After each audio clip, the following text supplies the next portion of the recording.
Okay, so what I got here is my Jeep cj5.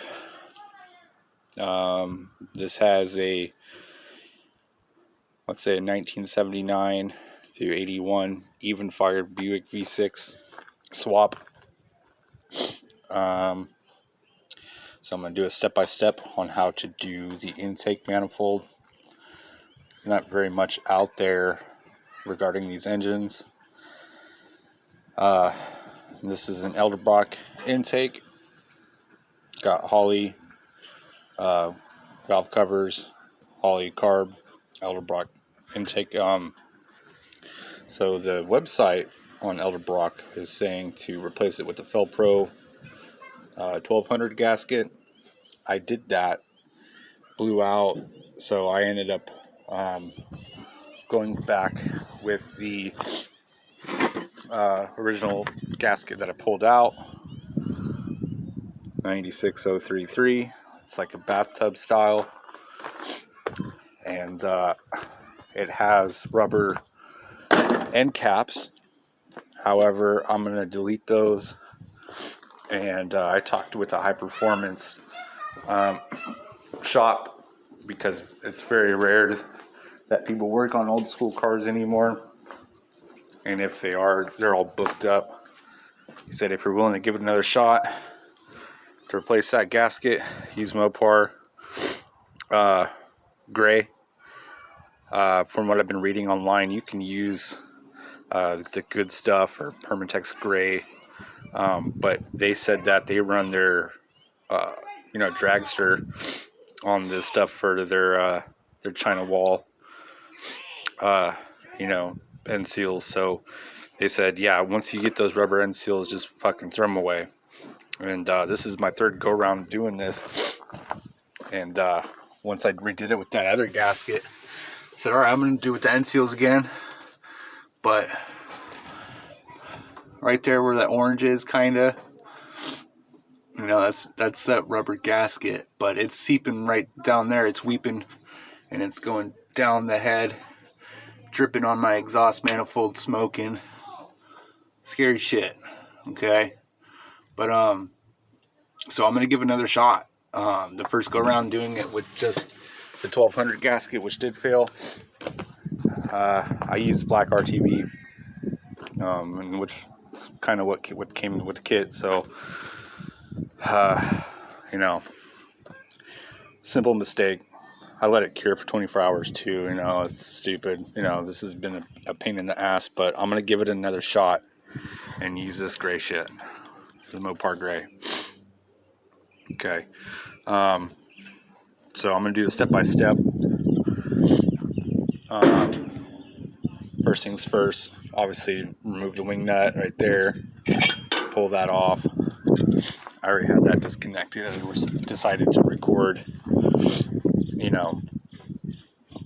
to show people this, because there's not really much on there, but it's like a cotter pin style. That's for the upper. For the lower, this one just unclips out. So I guess this specific carburetor, it comes with an additional bracket that you can get, and that's what came with it. So yours might not look like this, but I'm just trying to go through the process of the gasket. So in order to remove that, you got this spring and this spring right here. I'll just remove these.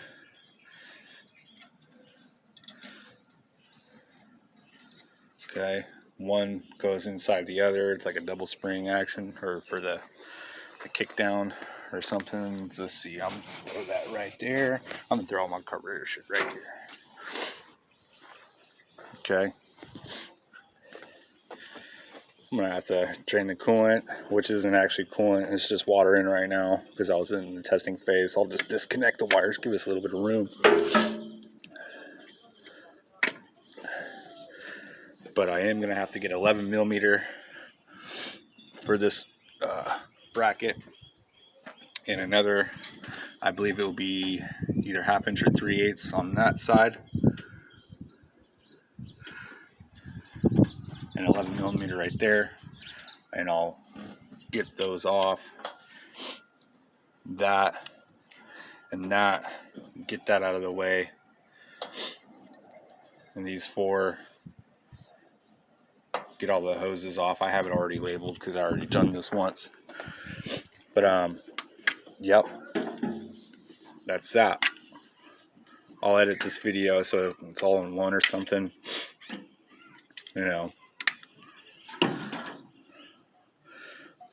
make it, somewhat look like a decent how-to video. Okay, so what I got here is my that's my 7/16 right there. And this is a basic gas fucking socket set. This is a Walmart socket set, but yeah, 11mm. What I'm going to do is remove, that carburetor, or the throttle and the kickdown bracket. So what I'm going to do, I'll use my 11mm on that bolt down there, or on that nut down there, and my 7/16 on the back end, and I'll just get that off. Okay, phase 2, I'm removing this bracket. I got a 1/2 inch socket. That's a 6-inch extension. You might not need that much, but 2 of them, one right there. Okay, and one right there.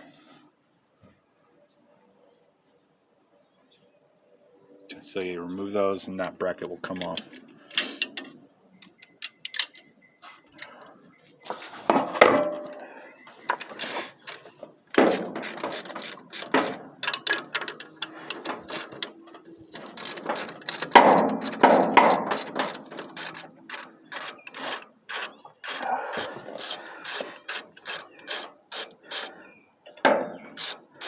Some people like to put them back where they came, just for safe measures. That's what I'm going to do. I'm going to put those bolts right back in the holes where they came from, so we don't lose those fuckers. And I know you're kind of blind right at this very moment, but yeah, that bracket is now gone. I'm just going to throw that in the back. I have that whole firewall. It was kind of already butchered as it was, but I took off what was there because this was converted into an automatic Jeep, so it kind of had all that stuff kind of butchered. So I just unscrewed it to find that leak. So yeah, that bracket is gone, and well, shoot, I guess the next step we can do is remove all the hoses. I got this guy right here, and the PCV, so we'll remove those, and that'll be that. Remove all the hoses, and I guess I'll drain the coolant and disconnect these coolant hoses too, I guess. So that's our next step, just remove all the hoses. Alright, so I successfully drained my coolant and removed all the hoses, like the vacuum hoses. I also, I wanted to say, I'm not certain what kind of carb you got, or if you have a mechanical or electronic choke, whatever, but I ended up pulling out that wire, that ground. It's already attached, so there isn't really any reason to attach that or detach that left side. So I detached that. That sensor right there, that's just plugging a hole. I gotta detach that sensor also, but I'm just working from top to bottom as of right now. So and my next step was just remove the carburetor. What I have is once again, we'll be using the 7/16 socket. And whoever had this before me, I don't know if this is how it came, but that one right there is going to be a 1/2 inch. I'm pretty certain that actually is supposed to have a post. It doesn't, but it is in 1/2 inch drive, or not drive, but that's the size of the socket. So, yep, that's what I'm going to do. I'm going to remove those 4 bolts and remove the carb. Alright, so that carburetor is removed. I did want to say, as a precautionary measure, if it makes you feel comfortable, when you deal with electrical, remove the negative terminal. I should have said that before I pulled anything. You know, but yeah, go ahead and pull that negative terminal, just, to be safe. I do have that other sensor I need to remove. And I'm also going to have to remove that distributor cap. So in order to do that, I'm going to need a flathead or a really thick, Phillips, and these are just like a 1/2 turn or a 1/4 turn, so you just push down on them, and those will swing out, boom, like so. Okay.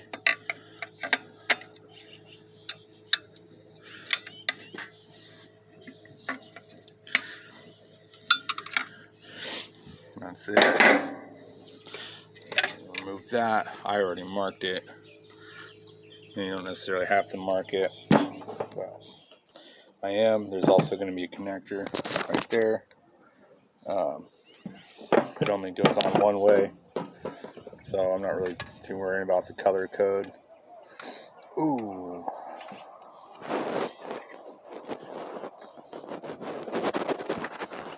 Don't break the clips on them,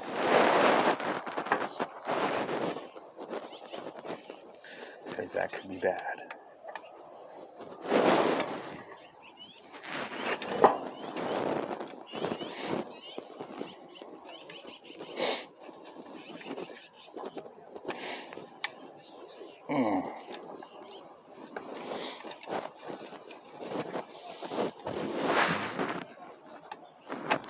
Okay, so that's pried off.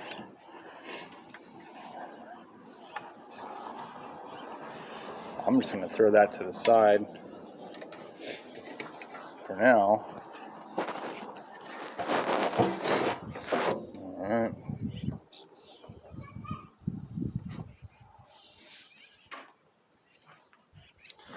And what that does is it'll give you access to that retainer bolt.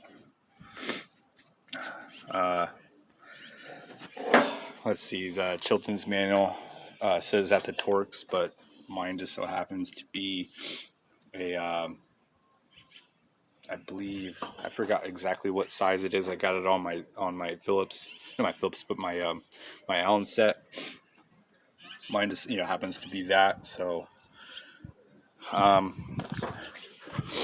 we're getting fairly close to removing this intake manifold.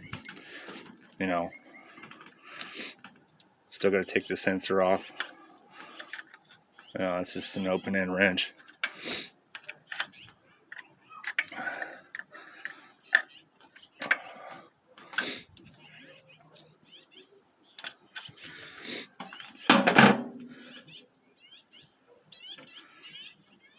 Oh, that thing came out on that side too. I didn't mean for that to happen.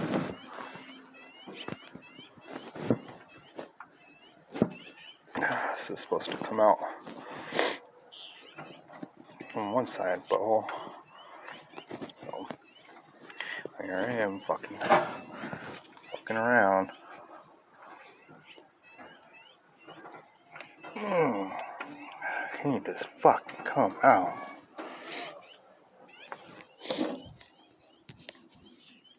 Generally, you can just take it off from that one. I'm gonna have to reseal that, But yeah, that's your sensor. I'm going to toss it off to the side.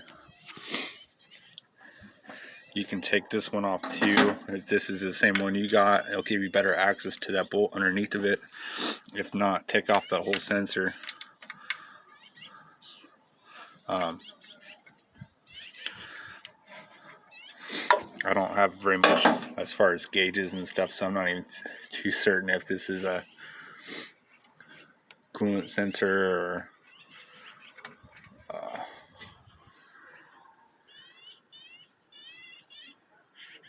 yeah, it looks like a coolant. No, it can't be a coolant sensor because it's not hooked up. Because I can read my coolant on my gauges, but set it off to the side. But yeah, now we have access to that intake manifold. I believe that's going to be 9/16. Let's see. Boop.